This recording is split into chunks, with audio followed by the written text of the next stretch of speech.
Hi everyone, welcome to Raj tutorial for the preparation of TET and DSC.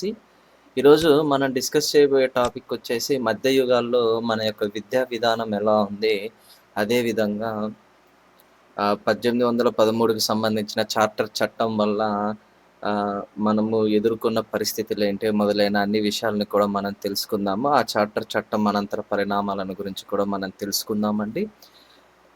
ముఖ్యంగా ఈరోజు teachers day కనుక మీకందరికీ కూడా మనస్ఫూర్తిగా ఉపాధ్యాయ దినోత్సవ శుభాకాంక్షలు తెలుపుకొనుచున్నాను.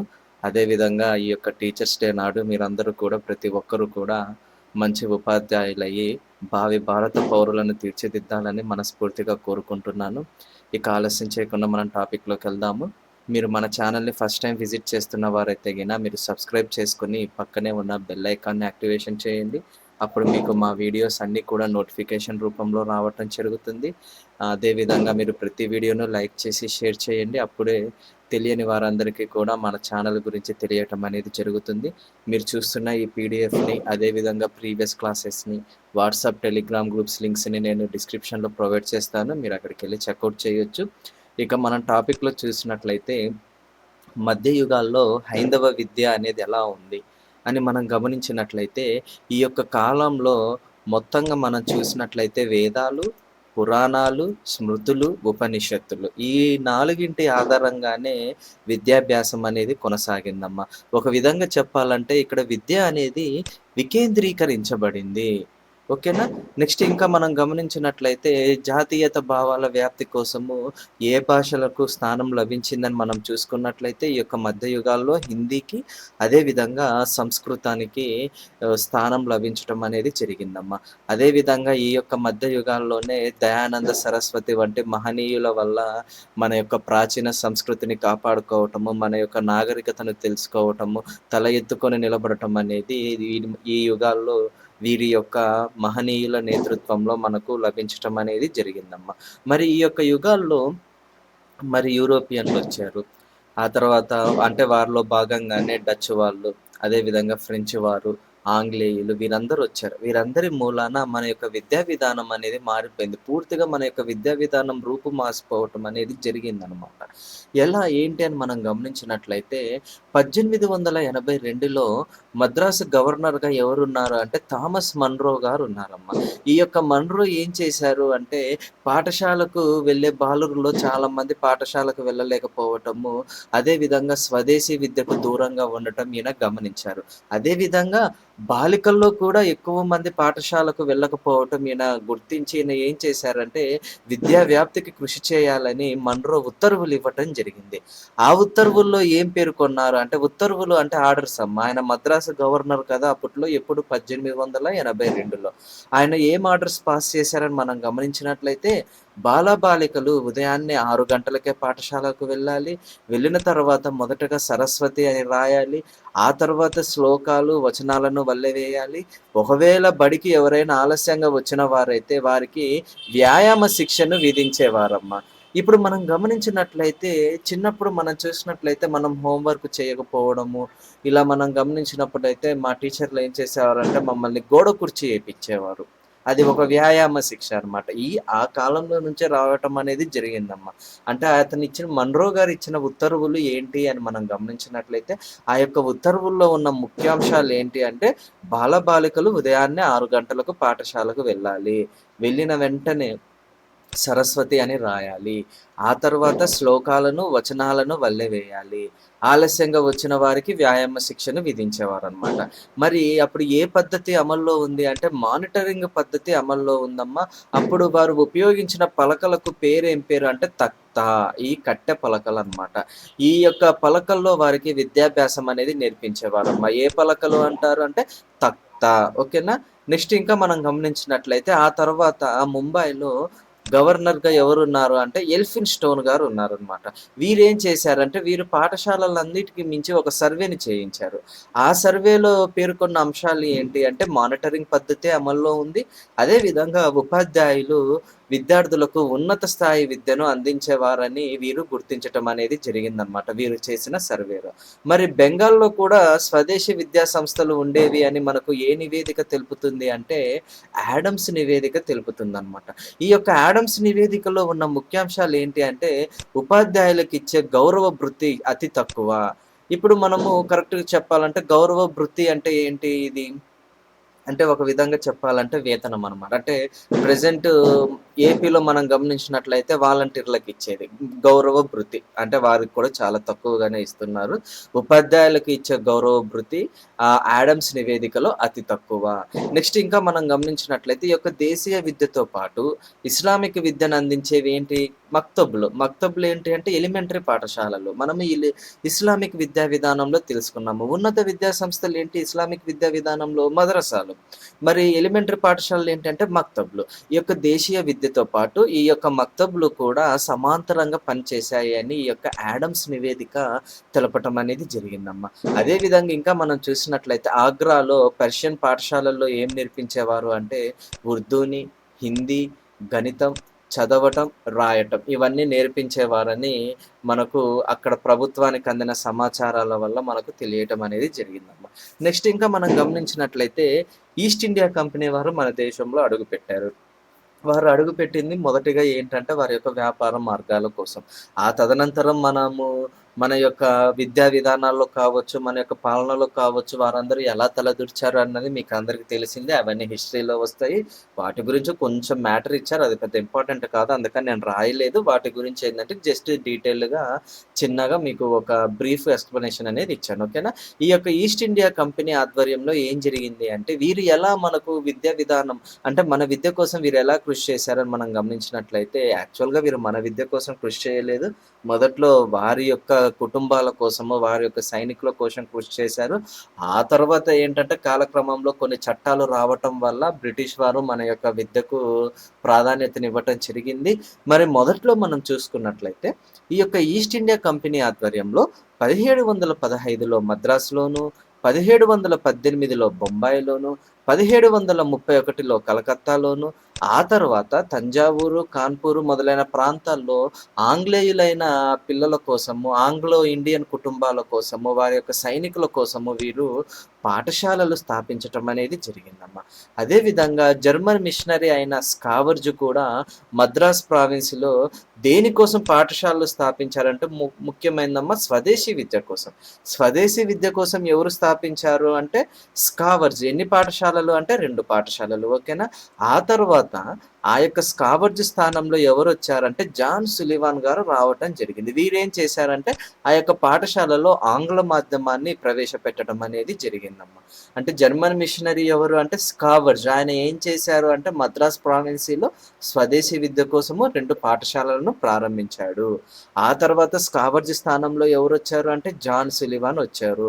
ఇతనొచ్చి ఏం చేశారంటే ఆ పాఠశాలల్లో ఆంగ్ల మాధ్యమాన్ని ప్రవేశపెట్టడం అనేది జరిగింది. మరి 1786లో మిసెస్ క్యాంప్‌బెల్ వీరేం చేశారు అంటే అనాథలైన స్త్రీల కోసము పాఠశాల అదే అసైలంను స్థాపించారమ్మా. అక్కడ కూడా ఏంటి అంటే మానిటోరియల్ పద్ధతి అనేది అవలంబించటం అనేది జరిగింది. ఎక్కడ మొత్తం అంటే మద్రాసులో. ఓకేనా? నెక్స్ట్ మనం గమనించినట్లయితే చట్టాలమ్మ.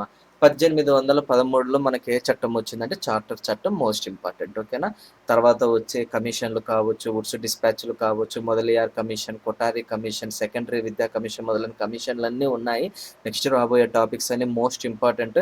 డెఫినిట్‌గా ఏంటంటే ఇయర్స్ అనేవి గుర్తుంచుకోవాలి. వాళ్ళేంటంటే చట్టం ఇస్తారు, ఇయర్స్ అడుగుతారు. వుడ్స్ నివేదిక ఏ సంవత్సరం అంటారు. ఈ రకంగా ఏంటంటే డెఫినిట్‌గా ఇయర్స్ అనేవి మాత్రము పర్స్పెక్టివ్స్‌లో గుర్తుంచుకోవాలి. ఓకేనా? మరి చార్టర్ చట్టం ఎప్పుడు అమల్లోకొచ్చింది అంటే 1813 అమ్మ. ఆ యొక్క చార్టర్ చట్టం గురించి, ఆ తర్వాత ఆ చట్టం తర్వాత జరిగిన పరిణామాల గురించి మనం తెలుసుకుందాము. ఈ యొక్క చట్టం మూలాన ఏం జరిగింది అంటే మన దేశంలో మిషనరీల ప్రవేశానికి, అదే విధంగా పాఠశాలల స్థాపనకు ఇది నాంది పలకటం అనేది జరిగిందమ్మా. మిషనరీలు అంటే అనేక మిషనరీలు మన యొక్క దేశంలో ప్రవేశించటానికి ఈ యొక్క 1813 చార్టర్ చట్టం వీలు కల్పించింది. ప్రీవియస్ ఎగ్జామ్స్‌లో అడిగారు. ఓకేనా? మరి ఈ యొక్క చట్టం ద్వారా ఈ యొక్క చట్టం ద్వారా ఏమున్నాయి? ముఖ్యాంశాలేంటి అంటే, భారతీయ భాష సాహిత్యాల అభివృద్ధికి ఎంత గ్రాంట్‌ని చేకూర్చారు వీరు అంటే, ఒక రూ. 1,00,000 గ్రాంట్‌ని వీరు సమకూర్చడం అనేది జరిగింది. మరి ఆ రూ. 1,00,000 గ్రాంట్‌లో భాగంగా ఇంకా చూసినట్లయితే దాంతో పాటుగా పాఠశాలల్లో శాస్త్ర విజ్ఞానాన్ని బోధించాలి. అదే విధంగా స్టేట్ ఎడ్యుకేషన్ సిస్టమ్‌కు ఇది నాంది పలకటం అనేది జరిగింది.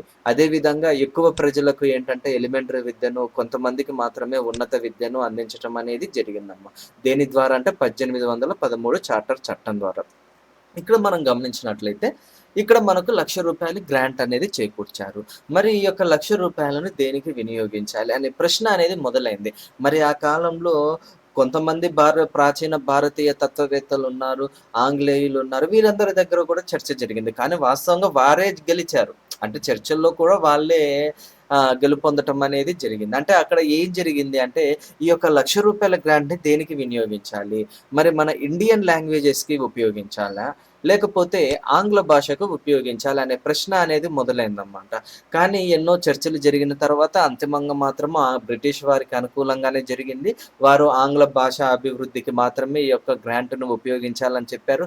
ఆ సందర్భంలో వారు చేసిన మాటలు ఎలా ఉన్నాయని మనం గమనించినట్లయితే, maybe interpreters between us and the millions whom we govern a class of persons, Indian in blood and color, but English in taste, in opinions, in morals and in interest అని తెలపటం అనేది జరిగిందమ్మా. ప్రీవియస్ ఎగ్జామ్స్‌లో డైరెక్ట్‌గా ఇలాగే ఇచ్చారు. ఏ చట్టం ద్వారా ఇలా తెలిపారు అని 1813 చార్టర్ చట్టం. అంటే ఏంటి అంటే వారు ఏమని తెలిపారంటే వారు మనకు అంటే ఏంటి ఇక్కడ ఆంగ్లేయులకనమాట. ఈ యొక్క ఆంగ్లేయులకు అదే విధంగా రంగులో కావచ్చు, రక్తంలో కావచ్చు, భారతీయులైన వీరికి మన మధ్యలో ఉన్న వారధి ఏంటి అంటే ఆంగ్ల భాష మాత్రమే. ఇందులో మనం గమనించినట్లయితే కాబట్టి ఏంటంటే అందరికీ మనము విద్యను అందించాల్సిన అవసరం లేదు. ఎవరైతే ఉన్నత వర్గాల వారు ఉన్నారో, మధ్య ఉన్నత వర్గాల వారు ఉన్నారో వారికి మాత్రమే విద్యను అందిస్తే సరిపోతుంది అని మనకు వారు తెలపటం అనేది జరిగిందమ్మా. ఓకేనా? నెక్స్ట్ ఇంకా మనం గమనించినట్లయితే ఈ యొక్క చార్టర్ చట్టాన్ని ఎప్పుడు సవరించారు అంటే 1833లో సవరించటం అనేది జరిగిందమ్మ. మరి ఆ సవరణలో భాగంగా ఏమేమొచ్చాయంటే మిషనరీలు స్వేచ్ఛగా వారి కార్యక్రమాలను నిర్వహించుకోవచ్చు. అదేవిధంగా ఆంగ్ల భాష, ఆంగ్ల మాధ్యమ వ్యాప్తి అనేది ద్విగుణీకృతమైంది. అదేవిధంగా స్వదేశీ విద్యా విధానానికి ఆ యొక్క విద్యా సంస్థల పైన ఓ మేరకు చీకట్లు ముసురుకోవటం అనేది జరిగింది. ఎప్పుడు అంటే 1833లో ఎప్పుడైతే ఆ యొక్క 1813 చార్టర్ చట్టాన్ని సవరించారో అప్పుడు. ఓకేనా? మరి 1836 నుంచి 1853 మధ్య పరిణామాలు ఎలా ఉన్నాయి మనం చూసుకున్నట్లయితే, ఈ యొక్క 34లో లార్డ్ మెకాలే మన దేశంలో అడుగుపెట్టడం జరిగిందమ్మా. అడుగుపెట్టి ఏం చేశారంటే, మన యొక్క విద్యా విధానాన్ని అతను మార్చారు. ఏం చేశారు అంటే 1835న ఫిబ్రవరి 2న లండన్‌లోని కౌన్సిల్‌కి ఈయన ఒక ప్రతిపాదనను పంపించారు. ఆ యొక్క మైన్యూట్ అంటారనమాట. ఆ యొక్క ప్రతిపాదనను పంపించారనమాట. ఆ యొక్క ప్రతిపాదనలో ఏముంది అంటే నిధులు అనేవి కేవలము ఆంగ్ల భాషకు, విజ్ఞాన శాస్త్రాల వ్యాప్తికి మాత్రమే ఉపయోగించాలి. దేశ భాషల వ్యాప్తికి ఆ యొక్క నిధులను ఉపయోగించకూడదు. దేశీయ విద్యా సంస్థలను మూసివేయాలి. ఆంగ్ల మాధ్యమాన్ని ఆయన్ను ప్రోత్సహించారనమాట. ఎవరు? Lord Macaulay. ఓకేనా? ఈ యొక్క ఆంగ్ల మాధ్యమాన్ని ప్రోత్సహిస్తూ అతను ఏమన్నారు అంటే, a single shelf of a good European literature was worth the whole native literature of India and Asia. చూడండి ఎంత మనల్ని కించపరుస్తూ మాట్లాడారు. అంటే ఒక మంచి యూరోపియన్ లిటరేచర్ దగ్గర ఉండే ఒక సింగిల్ అర, షెల్ఫ్ అంటే అర అనమాట. అంటే అతని గదిలోని ఒక అర అనేది హోల్ నేటివ్ లిటరేచర్ అంటే ఎక్కడ? ఇండియా అండ్ ఏషియా అంటే ఆసియా ఖండం కావచ్చు, భారతీయ కావచ్చు, ఇందులో ఉన్న లిటరేచర్ కన్నా కూడా ఆ యొక్క యూరోపియన్ లిటరేచర్ గదిలోని ఒక చిన్న అర ఎంతో గొప్పది అని అతను తెలపటం అనేది జరిగింది. దీని ద్వారా ఏమైంది అంటే మన భారతీయులు చాలా వరకు బాధపడటం అనేది అంటే వారికి మన మీద ఉన్న ఆ చిన్న చూపు అనేది ఆ యొక్క మాటలో బయటపడటం అనేది జరిగిందనమాట. ఈ యొక్క మాటను ఎవరు అన్నారు అంటే లార్డ్ మెకాలే. ఓకేనా. ఎప్పుడు అంటే 1835 ఫిబ్రవరి 2న అతను పంపించిన ప్రతిపాదనలో ఈ యొక్క మాటలు అనేది ఉండటం అనేది జరిగిందనమాట. నెక్స్ట్ ఇంకా మనం చూసుకున్నట్లయితే 1854 నుంచి 1882 వరకు ఉన్న పరిణామాలేంటని మనం చూసుకున్నట్లయితే, 1854లో మన యొక్క విద్యా విధానం అనేది భారతీయతను సంతరించుకోవటం అనేది ప్రారంభించిందమ్మా. అదేవిధంగా మద్రాసులో, బెంగాలులో, ముంబైలలో ప్రాంతీయ ప్రభుత్వాలు అనేవి ఏర్పాటయ్యాయి.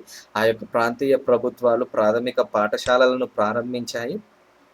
ఆగ్రా ప్రాంతంలో హలక్‌బందీ పాఠశాలలు కూడా స్థాపించబడటం అనేది జరిగింది. 1812 అదే 82 నాటికి అంతిమంగా ఏం జరిగిందంటే మన దేశంలో 82,916 ప్రాథమిక పాఠశాలల్లో 21,00,000 మంది విద్యార్థులు నమోదైనట్టు పిఎల్ రావత్ గారు అభిప్రాయపడటం అనేది జరిగిందమ్మ. ఓకేనా. మనము నెక్స్ట్ క్లాస్‌లో చట్టాలు అదే వుడ్స్ డిస్పాచ్ గురించి, కమిషన్‌ల గురించి నెక్స్ట్ అంటే ఇక్కడి నుంచి వచ్చే ప్రతీది కూడా ఇయర్స్ అనేవి చాలా ముఖ్యమనమాట. డెఫినెట్‌గా 1 బిట్ అనేది పక్కాగా ఉంటుంది ఎగ్జామ్ పాయింట్ ఆఫ్ వ్యూలో 1 ఆర్ 2 బిట్స్. ఓకేనా. మీరు ఈ వీడియోని లైక్ చేసి షేర్ చేయండి. I am signing out. By by.